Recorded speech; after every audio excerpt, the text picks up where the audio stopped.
What's good, everybody? Welcome to SHADTV, the one place where you can get your news updates. My name is Rashad, and I'm glad to finally get this first episode out to y'all. Look, I've been dragging it. I've been telling social media I'm going to get on this soon. I'm here, and I appreciate y'all tapping in. Now, go ahead. Before we get into this, go ahead and put that subscribe on.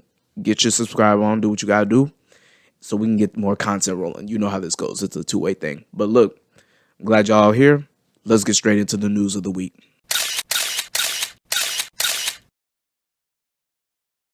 So the Los Angeles Dodgers interpreter for Shohei Ohtani was fired Wednesday afternoon after questions surrounding at least $4.5 million in wire transfers sent from Ohtani's bank account to a bookmarking operation set off a series of events. Now, the interpreter in question is Ippei Mizuhara, the longtime friend and interpreter for Ohtani, who incurred the gambling debts to a Southern California bookmarking operation that's under federal investigations, according to ESPN.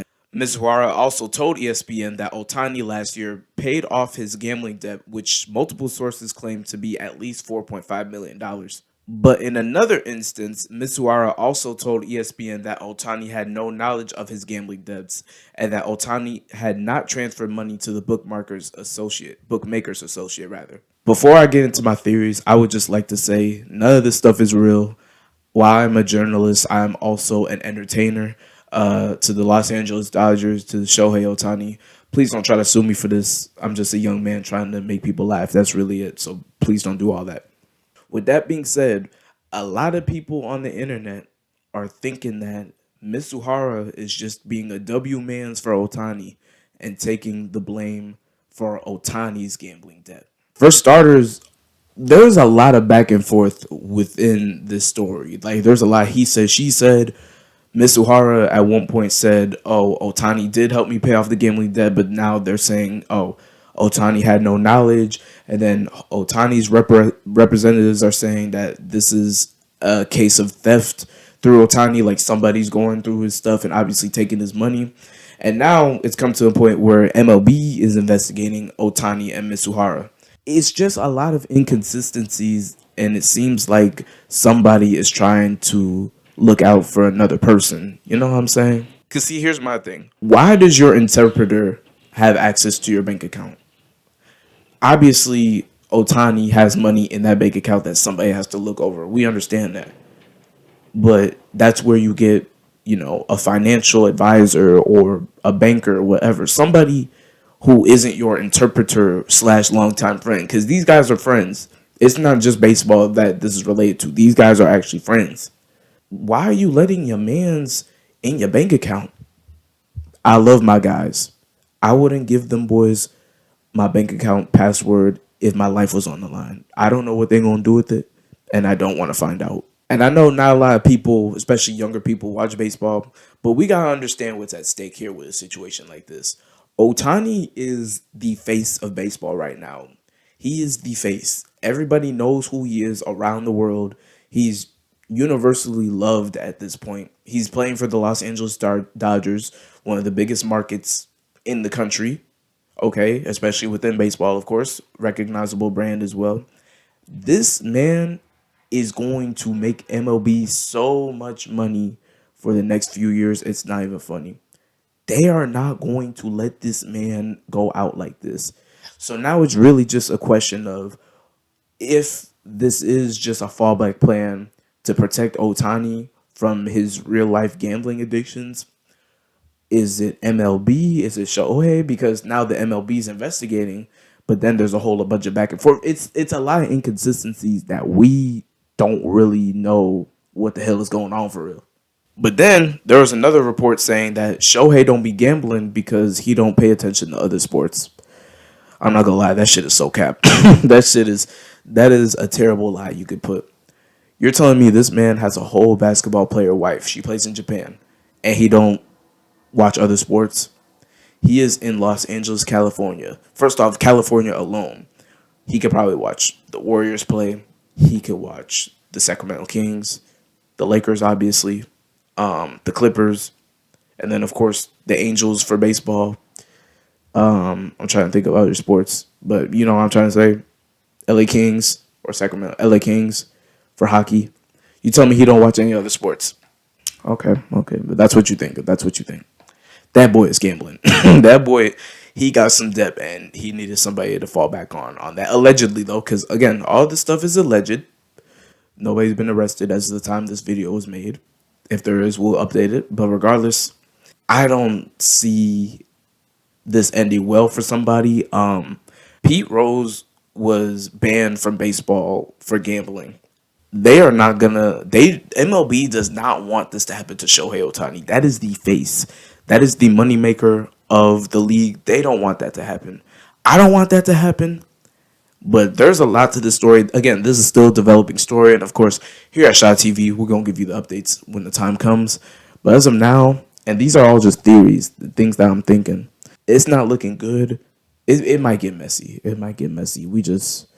But I say this though, Mizuhara, that's a W man's. Taking the fall for your man's like that, allegedly, if it is the case, he's gonna be taken care of for the rest of his life. I can see it myself. We're moving on to our entertainment section and talking a little bit about music and all them sorts of things. So Future and Metro Boomin dropped their collaborative album "We Don't Trust You," a project that featured Travis Scott, Playboi Carti, Kendrick Lamar, The Weeknd, and Rick Ross, and a little bit of Young Thug. Now, there's been a lot of discussions from this album in just a few days alone. It started with Kendrick Lamar dissing Drake and J. Cole on one of the songs like that, saying that there's no big three, it's only him. And this is referring to J. Cole on First Person Shooter with Drake, saying that the big three is him, Drake, and J. Cole, of course. And the other part of this, and this is probably the biggest part for me, people are assuming Future was dissing Drake on the album as well, which led to Future having The Weeknd, Kendrick Lamar, and Metro Boomin on one project. All people who have current beef or former beef with Drake. So obviously it's multiple beefs. Let's go into the Kendrick side of things, okay? We haven't heard from Kendrick for real since Mr. Morale and the Big Steppers, really, as far as music goes. I know he's dropped a song with Baby Keem, the Hillbillies, and I know he's hopped on a couple of remixes. I know he hopped on that remix with Beyonce, but we don't hear from Kendrick since 2021. That was, I believe, or 2022, whatever. But now you want to pop out after you see Drake and J. Cole on tour. You know, they're giving each other flowers. They doing songs with one another. They're on a super hot streak. J. Cole with the features, Drake with the music he's been putting out and being featured on. Something tells me, and look, I'm a Drake guy. I really like Drake. I also enjoy Kendrick and J. Cole's music. Something tells me Kendrick saw something that just made him want to flash out. Just made him want to flash out. And he's done this before. This isn't the first time he's done this.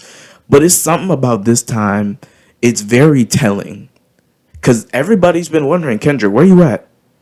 Cole's about to drop. Drake's been dropping. When are you coming out? But the time you want to come out is just to go diss them and then go back into hibernation. Mind you, there were hidden features on this project. Nobody knew that Kendrick Lamar and The Weeknd and Rick Ross were going to be on the album. It was confirmed that Travis and Playboi Carti were going to be on, but still. Like, Kendrick, we ain't heard from you in a minute. But all of a sudden, when Drake and J. Cole are lit right now, you want to flash out? Somebody's a little jealous. Somebody's just a little jealous of what's going on, and he just wanted to put himself back in the spotlight. Now, I'm not gonna sit here and act like that verse was trash. That verse was he was talking his shit for sure. Future out here making Kendrick Lamar talk about switches and crashing out, bro. This shit is just crazy to me. Like that shit is just insane. But it's something about this whole Kendrick thing that is just off to me. You feel me? It's just like, look, it's either for me, it's either you drop music or you just do whatever you gotta do, okay? And I know Kendrick's not the type to drop every year. I mean, Mr. Morale took like what 5 years since his last album to drop or whatever, damn near 6. Like, I get it, he doesn't drop like that, but it's like, and also, here's the thing: a lot of people didn't receive Mr. Morale and the Big Steppers that well.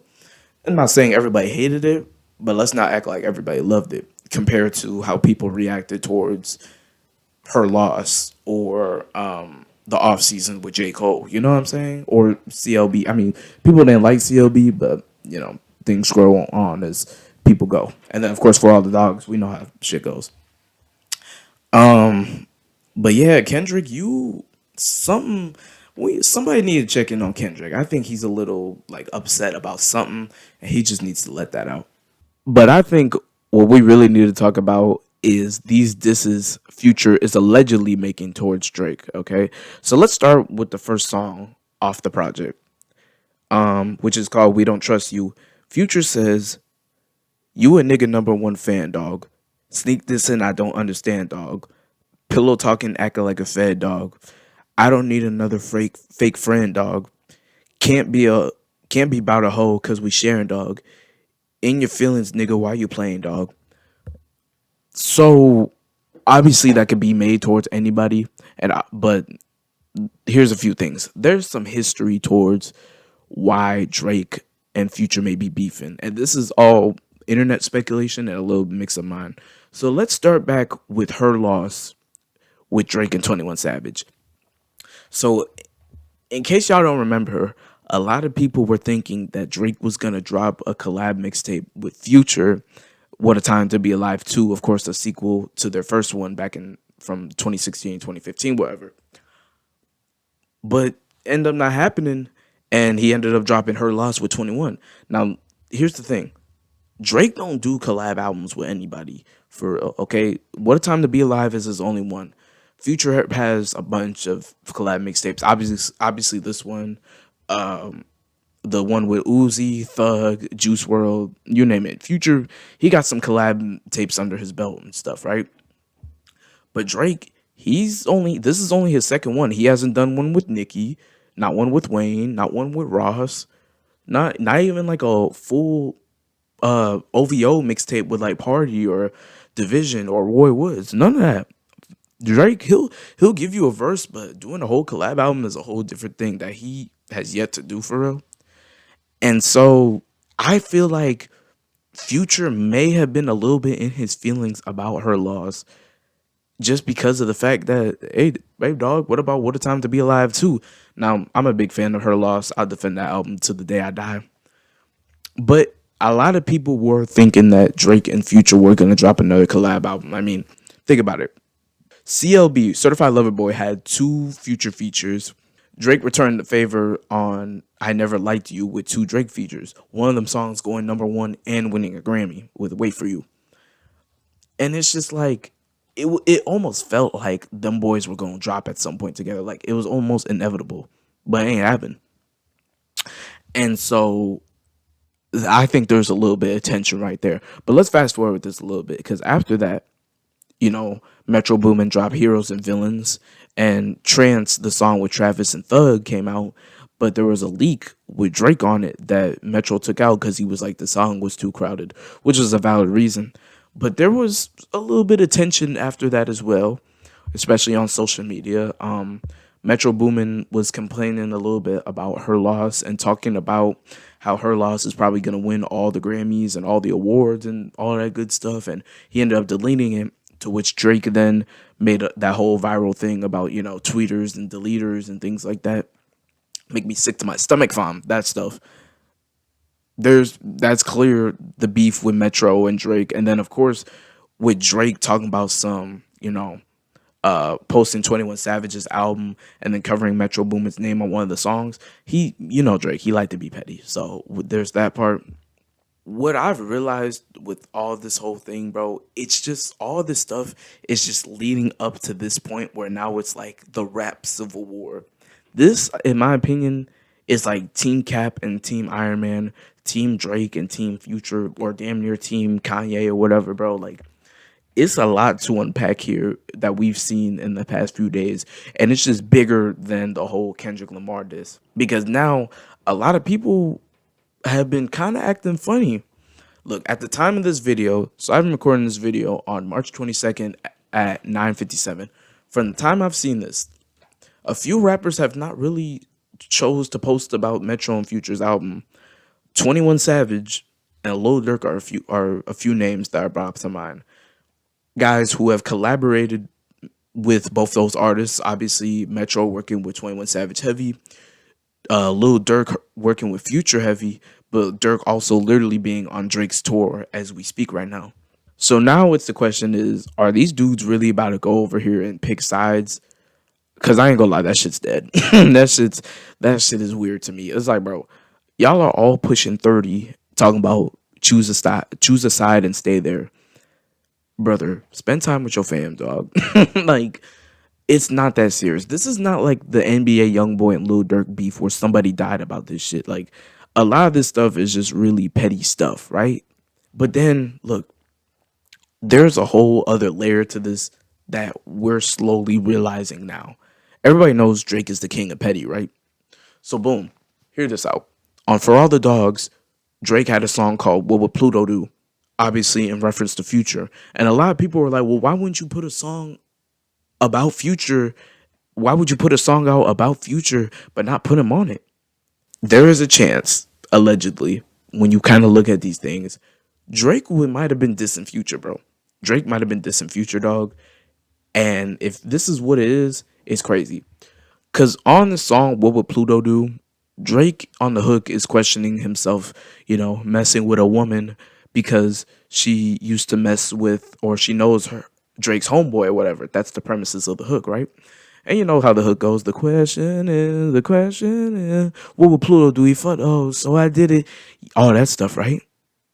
Dog, what if Drake is insinuating that he smashed somebody that Future was looking into, and that might have triggered all this stuff that is happening? Not really triggered, but really made Future be like, all right, Drake, that's how you feel? I got you. Mind you, Future did not post that song once. I remember that vividly. If you could correct me, let me know. I did not see Future at all say anything about what would Pluto do or For All the Dogs. Okay? And it's clear maybe he felt some type of way about Drake airing out laundry like that and was like, you know what? Bet we got you. Because at first, it didn't seem like a diss song. But when you look at it like this, and the fact that, look, read the lyrics to what Future said. Can't be about a hoe because we sharing, dog. What would Pluto do? He fucked a hoe, so I did it. Come on. Like, this, it's all right there, bro. This is the rap civil war, G. It's gonna get ugly, y'all. This is the rap civil war, y'all. This is gonna get ugly. Not ugly, but it's going, I think people are really going to switch sides or pick sides, which I think is stupid, but I think it's a possibility though at the same time. All I could say is about this situation before I move on is, where the hell is 21 Savage going to stand? Like, 21 Savage is obviously been locked in with Metro since they were like in their early 20s. Metro came up with 21 Savage damn near. Okay. But then also Drake has been locked in with 21 for a minute now, and Drake damn near changed 21's life with Her Lost. I'm not saying 21 been like that, but that Her Lost stuff definitely put 21 Savage to superstar status at that point. And then 21 Savage, going back to the Kendrick diss, 21 Savage got his first Grammy with J. Cole, right? And I don't really know what 21 Savage and Future's relationships like. They only have a few songs together, which is very surprising. And maybe that's a whole other story right there that could be looked into as the relationship between 21 and Future. There is a lot of picking sides on this one. I know Kanye somewhere just ready to unload on something, bro. And, Vultures 2 is going to have Future on it. Vultures 2 is going to have Future on it, or 3. One of them is going to have Future on it. So, and then it's also like, what about Travis Scott? He was just on Future and Metro's album. Does that mean he's not rocking with Drake no more? Even though they said possibly going on a Europe trip, allegedly. Europe tour, I mean. There's a lot that needs to be discussed about this. But, hey, man, this is all alleged. This is SHADTV. I'm just giving y'all the news, and we just talking about what we think. That's all. All right, I know this is a shorter episode, y'all, but don't worry. For now, though, let's get into our little sports section, because I got a little stuff to talk about with this March Madness. So March Madness is here, NCAA tournament for both men's and women's.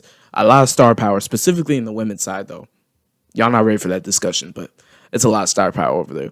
But in the men's side, though, we saw Kentucky go out bad once again by Oakland, which is over there in Michigan. There needs to be a conversation regarding John Calipari and his coaching, y'all. John Calipari, it might be time to go be an analyst on ESPN or SEC Network or something. brother, I don't know if this coaching gonna work out for you. Like, that was bad. Now let me give y'all the information because obviously this is a new show. I gotta give y'all the facts first. Now Oakland was ranked 14th in the NCAA tournament while Kentucky was ranked third. Obviously, a lot of people thinking Kentucky gonna make out the first round. That didn't happen. Jack Golke hit 10 3-pointers and only attempted 2 shots that were 2-pointers. He had, I believe, 2 rebounds or 1 rebound, but he didn't make a single 2-pointer. 10 threes. 10 threes. I believe he's only taken about 8 2-pointers this whole season. That man is a straight shooter. He ain't have no assist against Kentucky, and I love that. He had 30 points, no assists. That's real hoops. Okay, bring back that type of basketball, please. But this man is the sixth man. That man is going into accounting soon. He's about 25, 26 years old, and y'all let him hit 10 threes. John Calipari, my goodness, bro. That is pitiful. Now, like I said, Kentucky hasn't won a tournament game in 5 years. That is bad, okay? When you look at the Blue Bloods, Duke, UConn, Villanova, UCLA, all have had somewhat decent postseason run in the past few years. Kentucky, what are you doing? Like, the amount of talent that has come out of that school versus what has been produced actually as far as like on the floor, that is terrible, bro. There's so many players we can name off. Tyrese Maxey, De'Aaron Fox, Malik Monk, Jamal Murray, just a bunch of guards, bro. John Wall, of course. All these players that I just mentioned did not win a ring with John Calipari. The only ring this man has brought to Kentucky was the team with Anthony Davis. And Anthony Davis is considered one of the greatest college players to ever step foot on the court. At least that's what the streets is saying, okay? I'm not saying that is. I got my own personal list. I ain't going to share it right now. But Anthony Davis definitely was up there when it comes to having a great college career, even though he only played for a year. But still. What the hell are you doing, Calipari? They calling you the Italian Doc Rivers. The Italian Doc Rivers, bro. They were telling Doc Rivers he needs to go back to playing at Proviso East, bro. You might be on the same allegations, bro. You might need to go back to high school. Maybe not in the city, but in the burbs. Okay, be with your family. Move them out to a nice crib over there. In Kentucky, wherever you want to go, bro. Because I don't know if coaching Kentucky is for you anymore. Here's my thing for real about Coach Calipari. He's very good at recruiting. Everybody knows that. This man will have your son or your nephew on his lap talking to the dad or mom and just telling them about Kentucky, bro. He'll make himself part of the family, bro. That man is the greatest recruiter I've seen in my life. John Calipari convinced John Wall to wear Kentucky blue for a season, bro. Hey, if you know, you know. If you know, you know. That is not an easy task at all. And I praise him for that. That's not an easy task at all, okay? But the results, bro, you gotta win.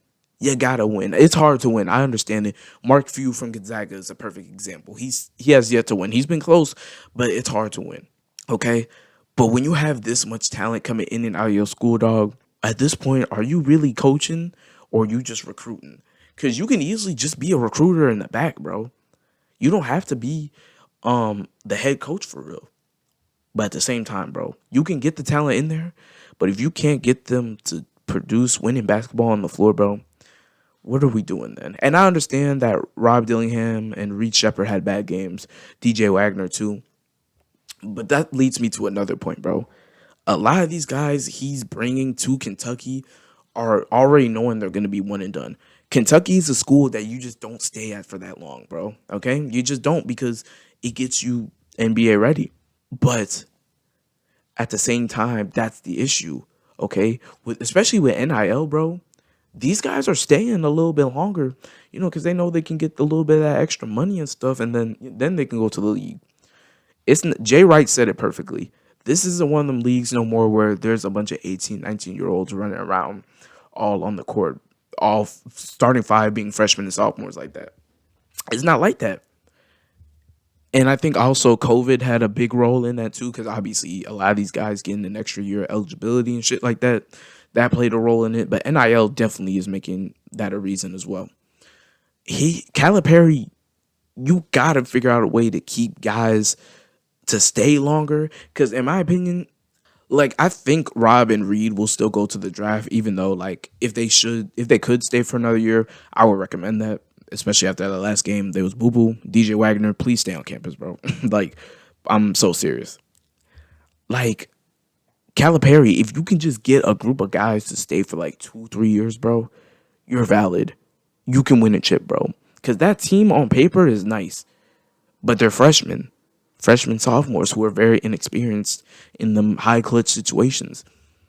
He's got to find a way to do that or get guys out the portal who are experienced and veterans and have been in places like that. Because DJ Wagner and, Dillingham and Shepard, they ain't been in spots like that. And obviously that can lead to some shit, okay? Even though if they're good, they're buckets, okay?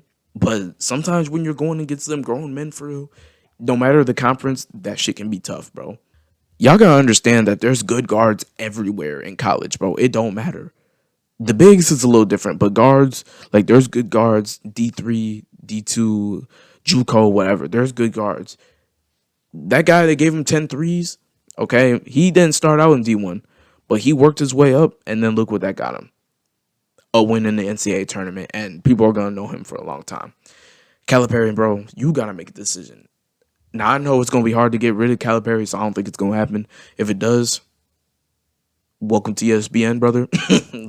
But you need to find a way to change up your style, because this shit you doing right now, bro, you looking like Doc Rivers out there. You doing a whole lot of nothing, and you need to do something. Period. Well, look, y'all, that's all I got for now. Thank you for tuning in. If you made it this far, I appreciate it. Again, go ahead and sub, get your news, get your entertainment. This ain't gonna be the only content that we gonna have up here. So go ahead and subscribe and tune in. It's gonna be a good one, y'all. So again, y'all, this is SHADTV. Thank you for tuning in to my first episode. Love and appreciate all y'all. We'll see you next week. Thank you.